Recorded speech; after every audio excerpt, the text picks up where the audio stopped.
ఏమైంది రా దా this is the what we want దా అది ఇది నీకోసమే మేము వచ్చాం యాక్చువల్లీ పెళ్ళైన దొరకడా ఇంక ఎవరు దొరకలా నీకు బిడ్డ మీద ప్రేమ లేదా రే చూడు విశాల్ విశాల్ విశాల్ ఇదిగో ఈ అమ్మాయి ఉన్నారు పోలీసులు ఇద్దరు ఏంటి ఏం మాట్లాడతావు చిన్న కొడుకుని పెట్టుకొని దాన్ని చొప్పు తీసుకోబట్టు దాన్ని చొప్పు విశాల్ ఇద్దరు తగ్గించుకుంటున్నారు ఇదిగో ఇదిగో ఇదే అది ఈ ముండా ఇదిగో ఈ కొడుకుని వదిలేసి చెప్తున్నాడు ఏంట్రా అది దీనికోసం రా వచ్చింది రే 10 మంది వెళ్తుంది రా అది ఏంట్రా ఇదిగో ఈడ అసిస్టెంట్ ఈయన అసిస్టెంట్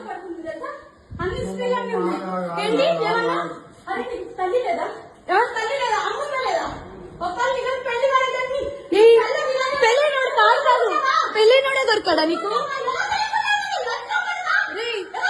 పెళ్ళైనోడు దొరికాడా నీకు పెళ్ళైనోడు దొరికాడా పెళ్ళైనోడా సిగ్గులే కొంచెం ఏంటి ఏంటి ఏంటి పెట్టు పెట్టు నా పేరు శరణ్య. నేను ఈశ్వర్ సాయిలో కో క్యారెక్టర్ ఈశ్వర్ సాయి వైఫ్ ని. బేసిక్ గా నా హస్బెండ్ నార్మల్ గా అయితే మాత్రం మా రిలేషన్ 7 years బట్టి ఎప్పుడు ఎలాంటి డిస్టర్బెన్స్ అయితే లేదు. ట్రూత్ గా చెప్పాలంటే నా హస్బెండ్ నేను ఈ 7 సంవత్సరాలు ఒక్కసారి కూడా నేను ఎప్పుడు ఇలాంటి పొరపాట్లు ఎప్పుడు చూడలేదు. టెక్స్టులు మెసేజ్లు నా దగ్గర ప్రూఫ్లు ఉన్నాయి. చూపిస్తే మాత్రం అంటే ఇట్లా ఎలా వస్తుందంటే మరి నా హస్బెండ్ కూడా చెప్పడం ఏంటంటే తనే ఇట్లా నన్ను కొంచెం ఇది చేసింది. సో అందుకోసం అని ఏ అబ్బాయి అయినా సరే మరి ఎట్లా ఇలాగే అయిపోయింది ఇంకా అని చెప్పి తను చెప్తున్నాడు. మరి ఆ అమ్మాయి ఏమంటుందంటే నాతో కూడా చాలా మంచిగా మాట్లాడేది. సో నేను లాస్ట్ టైం సూసైడ్ చేసుకోవడానికి వెళ్ళాను అనమాట.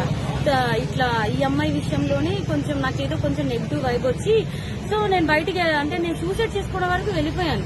నేను నాకు బాబున్నాడు, బాబుని తీసుకొని సూసైడ్ చేసుకోవడానికి వరకు వెళ్ళిపోతే ఆ అమ్మాయి నా కోసం ఫుల్గా అంటే ఎక్కడ ఇది బాగా స్ప్రెడ్ అయిపోతుందా ఏంటి అనుకుందో ఏమో తెలియదు కానీ కంటిన్యూగా నన్ను ఫాలోఅప్ చేస్తూ ఎక్కడున్నావు ఏమైంది నాకు అప్పుడు కూడా ఏం డౌట్ రాలేదు.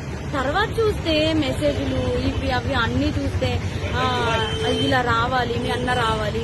మెయిన్ వాళ్ళిద్దరికి కలిపి ఒక ఆయన ఉన్నాడు, ఆయన రిత్విక్ అని చెప్పి వాళ్ళిద్దరు మీడియేటర్, అబ్బాయి పర్సనల్ అసిస్టెంట్ ఇద్దరికి. సో అసలు ఆ అబ్బాయి ఫోన్ లో ఎన్ని టెక్స్టులు ఇవన్నీ బ్యాకప్ చేసి చూస్తే అసలు చాలా ఇదిగా ఉంది.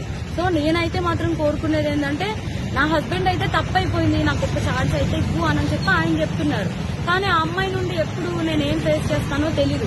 కానీ ఎందుకంటే ఇప్పుడు నా లాంటి అమ్మాయికి అంతమంది ఫాలోవర్స్ ఉంది, పైగా నాతో ఇంత మంచిగా ఉంది, ఇంత చేసిందంటే వాళ్ళ అమ్మగారి రికార్డు కూడా ఉంది. నేను పొద్దున్న వాళ్ళ అమ్మగారికి ఫోన్ చేసి అడిగితే మా అమ్మాయి అంతే అలాగే చేస్తుంది అని చెప్పి అంటుంది. నా దగ్గర రికార్డు ఉంది. ఫోన్ స్విచ్ ఆఫ్ అయ్యేటప్పటికి నా దగ్గర ప్రూఫ్ లేకుండా ఉంది, ఆన్ చేస్తే అది కూడా ఇస్తాను.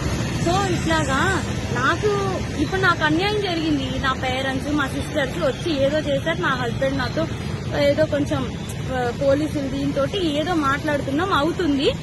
ఇప్పుడు నా లాంటి అమ్మాయి ఒకవేళ వేరే ఒక అమ్మాయి ఎవరైనా దొరికింది అనుకోండి, అమ్మాయి ఇదే స్ట్రెస్ తట్టుకోలేక సూసైడ్ వరకు వెళ్తే ఎంత ప్రాబ్లం. నేను ఇది ఒక్కటే ఆలోచిస్తున్నా, ఎవరైనా సూసైడ్ వరకు వెళ్లారు అనుకోండి అప్పుడు ఎంత ప్రాబ్లం ఉంటది. అమ్మాయికి తెలుసు నాకు బాబుని కొనేటప్పుడు నేను ఎంత డిస్టర్బ్ అయ్యాను, చాలా హెల్త్ ప్రాబ్లమ్స్ ఎలా వచ్చాయి అమ్మాయికి అన్ని తెలుసు. ఒక ఆడపిల్ల అయ్యి ఇంకో ఆడపిల్లకి అంత త్వరగా ఎలా మోసం చేస్తుంది. అది కూడా నా పక్కనే ఉండి మళ్ళా ఈశ్వర్ నిన్ను మోసం చేయట్లేదు, నేను అలాగా నీకోసం ఏడుచు ఇంత చేస్తూ నా హస్బెండ్ తో అసలు అది ఎట్లా ఉండగలుగుతుంది. నా హస్బెండ్ కి డ్రింకింగ్ హ్యాబిట్ కూడా లేదు, అలాంటిది తను డ్రింక్ కూడా చేయించారంటే అసలు నాకైతే అర్థం కావట్లేదు. అసలు ఈ ఫోక్ ఇండస్ట్రీ అంటే నేను చాలా ఈయనకి మంచి వాళ్ళందరూ చాలా మంది మాట్లాడుతుంటే అబ్బా చాలా ఇట్లా ఉంటది అట్లా ఉంటది అనుకున్నా కానీ ఇంత అన్యాయం నా వెనక ఇలా జరుగుతుంది అని చెప్పి నేను ఎప్పుడైతే అనుకోలేదు. నెక్స్ట్ ఇదేంటంటే ఇట్లాంటి అమ్మాయిని మాత్రం అసలు ఫోక్ లోకి వీటిల్లోకి ఎంకరేజ్ చేయకూడదు. ఎందుకంటే ఇప్పుడు నా హస్బెండ్ జరిగింది, రేపు అన్న రోజు ఇంకో హస్బెండ్ వాళ్ళ అమ్మగారే చెప్తున్నారు కదా డైరెక్ట్ గా, మా అమ్మాయి అంతే అని చెప్పి. సో ఇవన్నీ కొంచెం చూసుకొని కొంచెం ఫోక్లోకి తీసుకునేప్పుడు కూడా మనుషుల కోసం నేను మిగతా వాళ్ళని అనట్లేదు, కానీ ఇట్లాంటి వాళ్ళని మాత్రం కొంచెం చూసుకోండి. కాపురాలు పోతాయి, చిన్నపిల్లల లైఫ్లు పోతాయి. క్యాస్టింగ్ క్యాచ్ అనేది బేసిక్లీ ఫిల్మ్ ఇండస్ట్రీలో, పోప్ ఇండస్ట్రీలో జరుగుతుందనేది ఆరోపణలు ఉన్నాయి. మరి దాని మీద మీ అభిప్రాయం ఏంటి? ఇది కూడా అదే కోణానికి చెందిందా లేకపోతే ఇండివిజువల్? అట్లా ఏం లేదు, నిజం చెప్తున్నాను కదా. మా హస్బెండ్ కి డ్రింకింగ్ హ్యాబిట్ లేదంటే మీరు ఆలోచించండి. నా డెలివరీ దగ్గర నుండి ప్రతి ఒక్కటి నా హస్బెండ్ నన్ను పువ్వుల్లో పెట్టి చూస్తున్నాడు. ఏ రోజు ఇప్పుడు నా హస్బెండ్ విషయంలో 1 minute నేను ఆలోచిస్తున్నానంటే దీనికే. నా బిడ్డను గాని నన్ను గాని ఇంత కేర్ గా చూసుకుని, అబ్బాయి ఏమంటున్నాడు, ఇప్పుడు ఒక అమ్మాయి వచ్చి నా మీద పడిపోతే నేను ఏం చేస్తా, ఇప్పుడు ఒక షూట్ లో ఉన్న వాళ్ళం మేము అంత క్లోజ్ అయిపోతుంటే నేను ఏం చేయగలుగుతా అంటున్నాడు.